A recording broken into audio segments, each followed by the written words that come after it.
मंगलम भगवान विष्णु मंगलम गरुड़ध्वज। अरे पीछे हटो चक्कर काट रहे भाई, आपका चक्कर थोड़ी कटेगा, पीछे हटो। बड़ी फास्ट होती है यहाँ पे। ओम मंगलम भगवान विष्णु मंगलम गरुड़ध्वज मंगलम पुंडरीकाक्षम। भाई बनो, पीछे भाई बनो एक। बयान करना बयान। हाँ पीछे इको कुर्तो पकड़ ले बीच हम तो। हाँ मिठाई भी कम है।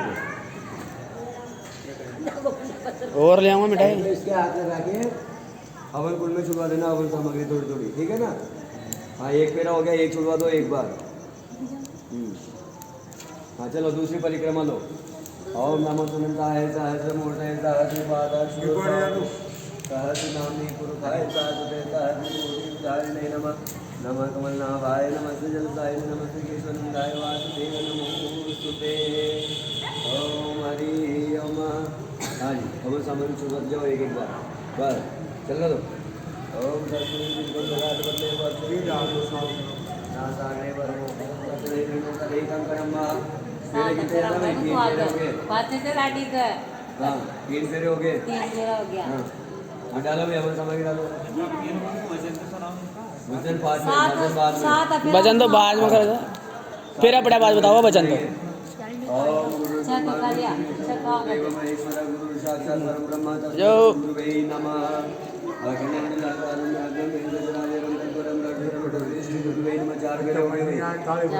निक्कू रे बाद कम कम डाल तो कम भी मत डाल।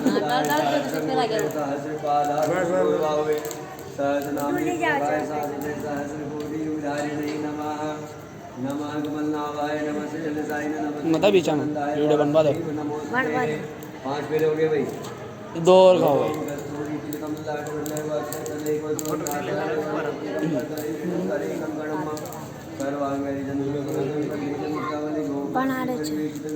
गोपाल चूड़ामणि।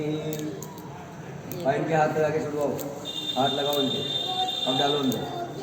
और वापस अपनी जगह बैठ जाओ, उधर जाओ उधर जाओ। अब एक फिर और नहीं खाओगा। बैठ जाओ। एक अब वचन सुना कर खिलाओगा। हाँ भाई 7 वचन होते हैं वर वधू को, है ना। जब लव मैरिज करिए ना तो वैसे भी आवश्यक है दोनों के लिए। मनपसंद शादी करिए तो आपको हाँ नहीं घी बाद में डालना, धीरे धीरे अभी तेज है नहीं। हाँ धीरे धीरे। तो 7 वचन मांगे जाते हैं। सबसे पहला वचन होता है कन्या मांगती है कि आज ग्रहण संस्कार किया है तो यदि हाँ देखिए बेलो इसलिए किया जाता है दाम्पत्य जीवन आनंद में बीत करके अंत समय में भगवान के धाम को हम जा सकें। तो सबसे पहला वचन होता है यदि यज्ञ अस्मिन् मम सम्मति ग्रहणी। जब भी हवन करें पूजन करें तो हवन पूजन करने से क्या होता है कि हमारे धर्म का उद्धार होता है। यज्ञ करें, हवन करें, पूजन करें, व्रत उद्यापन करें, जब भी हवन का मांगलिक कार्य आए तो आज जैसे साथ में लेके हवन किया है हमेशा करना है ताकि आपका भी उद्धार हो और मेरा भी उद्धार हो, ठीक है ना। पहला वचन स्वीकार है। दूसरा वचन होता है यदि दानम कुर्यात् तस्मिन् मम सम्मति ग्रहणीयात्।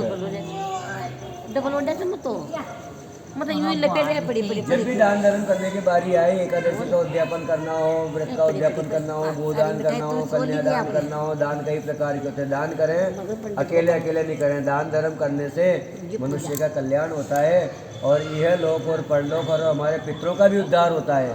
तो हमारे कुलवंश की उन्नति के लिए हमें ये कर्म करते रहना है और मुझे साथ में लेकर के पूजन पाठ में, हवन में, सभी जगह पर साथ निभा करके चलिए, ठीक है। तीसरा वचन होता है पाणी ग्रहण संस्कार किया है। गृहस्थी की जिम्मेदारी अपने कंधों के ऊपर आती है। आज से मैं अब तक पिता से मांगती थी, आज के बाद में पिता का घर परित्याग करके आपके साथ में पाणी ग्रहण संस्कार कर रही हूँ।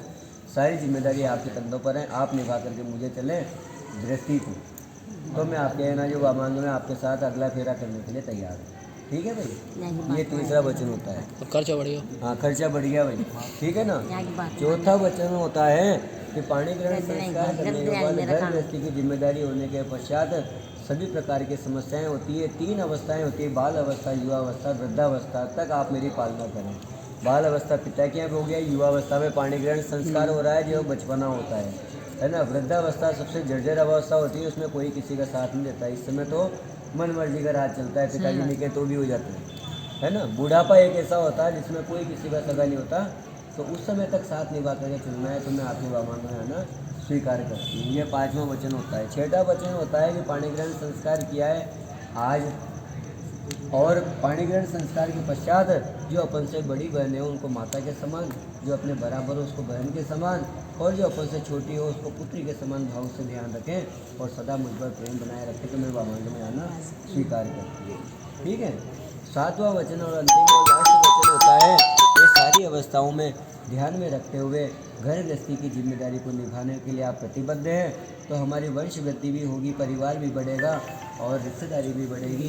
तो उसको ध्यान में रखते हुए 2 पैसा जोड़ने के लिए ध्यान में रखना है कि आप कितना कमा के लेके आते हैं, कितना खर्च करते हैं, उसकी थोड़ी जानकारी मुझे भी होनी चाहिए।